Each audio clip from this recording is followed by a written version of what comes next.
Hi, I'm Lindy James, sometimes called Lindy Dakini James. I am a permissionary.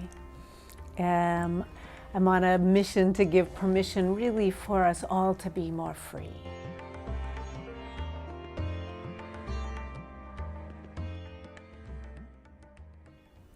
When I did my first Tantra training, it was back in my probably late 20s.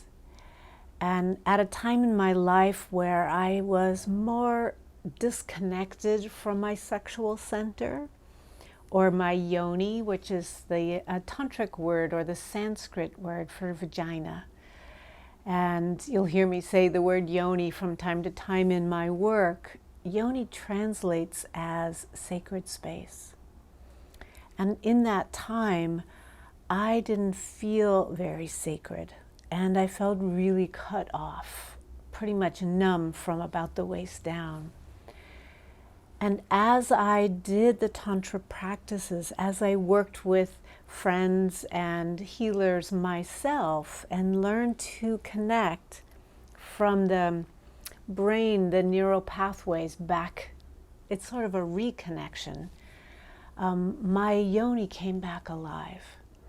So now in my 60s, I feel much more alive than I did in my 20s because the healing was so beautiful, and my willingness now to feel the tenderness, the heartbreak, to go through that into healing, and that's a lot of what I bring to my work for you.